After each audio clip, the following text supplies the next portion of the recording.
Pomada birinchi qatta paydo bo'lgan, bu yahudiylar ichida paydo bo'lgan. Nimaga qilingan? Yahudiylarda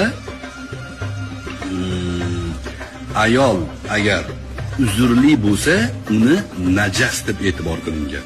Uni bir narsani ushlashligini ham jirkanishgan. O'sha bir chekkada to uzrligi tugaguncha it boqqanni singari narsa tashab turishgan. Ayolni uzrli emasligini bilish uchun labiga qizil narsa surtab qo'yishgan.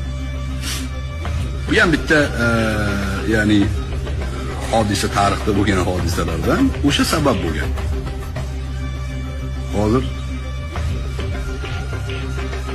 endi moda bo'lib ketdi. Nima deysiz?